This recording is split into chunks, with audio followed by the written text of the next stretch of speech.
महादेव अहाँ तो औढ़ दानी छी, फिर हमरा सन दीनहीन पर किया न दया कर रहल छी, हमरा किया बिसरल छी, पूरा दुनिया अन्हार लिग रहल। भोला बाबा हमरा पर दया करू, दया करू, दया करू।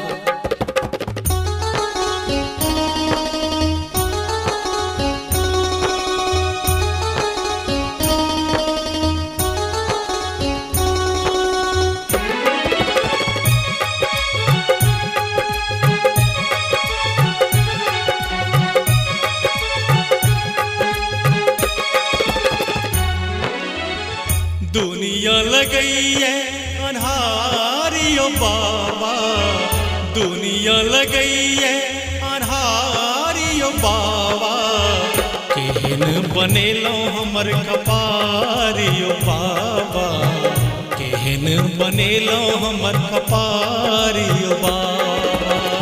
दुनिया लगई है अन्हारियो बाबा, दुनिया लगई है अन्हारियो बाबा, केहन बनेलो हमर कपारियो बाबा, केहन बनेलो हमर कपारियो बाबा। हे भोलानाथ, जीवन आप व्यर्थ बुझाइए, एक नजर हमरा पर ताकू भोलानाथ, नहीं तो आप बुझाइए कि प्राण निकल जाए। कत बैसल छी भोला बाबा, एक बेर हमरा पर ताकू, एक बेर हमरा पर ताकू।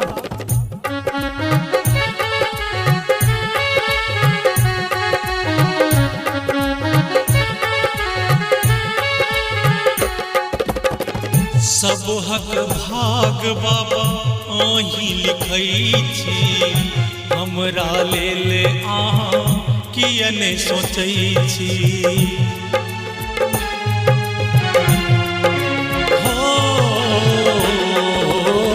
सब हक भाग बाबा अहीं लिखई छी, हमरा लेल अहाँ किया ने सोचई छी। सब हक भाग बाबा अहीं लिखई छी, हमरा लेल अहाँ किया ने सोचई छी।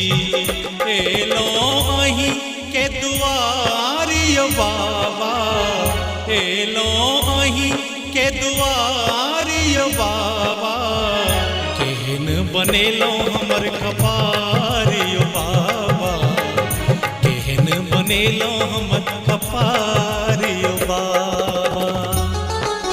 हे भोलानाथ, सब कहे छे जे अहाँ घट घट में बसऽ वाला छी, हमरा ले कत सुतल छी भोला बाबा, कत सुतल छी।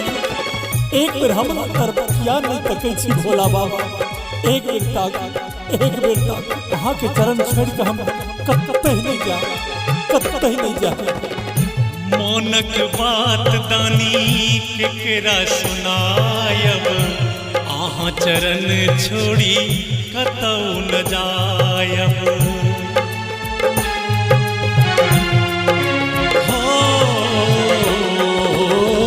मानक बात दानी केकरा सुनायब, अहाँ चरण छोड़ी कतौ न जायब।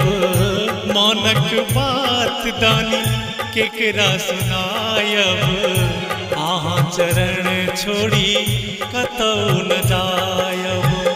एलो अहीं के दुआरियो बाबा, एलो अहीं के दुआरियो बाबा, केहन बनेलो हमर कपारियो बाबा, केहन बनेलो हमर कपारियो बाबा। दुनिया लगई है अन्हारियो बाबा, दुनिया लगई है अन्हारियो बाबा, केहन बनेलो हमर कपारियो बाबा, केहन बनेलो हमर कपारियो बाबा।